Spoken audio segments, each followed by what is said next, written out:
Hello everyone, কিতা খবর? সকলের আছেন ভালো? আশা করি সকল ভালো আছো। আজকে হাফ ডে ডিউটি করে ইয়া ঘুমাইতে আসছিলাম। ঘুম থেকে উঠিয়া দেখি বিকাল 5টা হয়ে গেছে কি। তাড়াতাড়ি ঘুম থেকে উঠিয়া ফ্রেশ হইয়া জিমের প্রিপারেশন নিলাম। পরে চিন্তা করলাম যে আজকে তো আমার বাইসেপ ডে। ইয়ার কারণে তোরা প্রি ওয়ার্কআউট নিলাম। তো ফ্রি ওয়ার্কআউটের লগে 250 ml পানি খাইলাম। আর আমার সবচেয়ে ফেভারিট ফ্রি ওয়ার্কআউটের মাঝে নাম্বার 1 ফ্রি ওয়ার্কআউট হইছে গেছে C4। খাইয়া ট্রাই করতে পারো সকলে। আইলাম ফটাফট করে জিমের মাঝে আইয়ারে লাগাই দিলাম পুল আপস 3 সেট লাগাইছি। 8 করে রেপিটেশন 3 সেট মারছি। ওজন বেশি হওয়ার কারণে 8 করে 3 রেপিটেশন লাগাই দিলাম।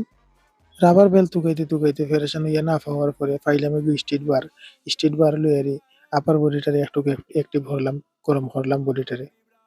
তো পরে 5 কিলোর 2টা ডাম্বেল লইলাম, লইয়ারি ওয়ার্ম আপ করা শুরু করলাম। যেহেতু আজকে আমার বাইসেপ ওয়ার্কআউট, তো স্ট্রেচিং করাটাও অনেক জরুরি।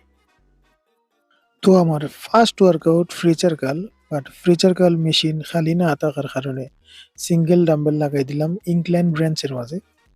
7.5 দিয়ে স্লো মোশনে লাগাই দিলাম 3 সেট 8, 10, 12। তো আমার সেকেন্ড এক্সারসাইজ হয়েছে বারবেল কার্ল। তো এর জন্য আমি লং স্ট্রেট বার লইলাম, এর মাঝে লাগাইলাম 10 কিলোর দুইটা প্লেট। প্রথমত হেভি থেকে শুরু করলাম, হাইয়েস্ট যা মারা যায় এটা আমরা লাগাবো 3 সেট 8, 10, 12। সো আমার থার্ড এক্সারসাইজ স্পাইডার কার্ল।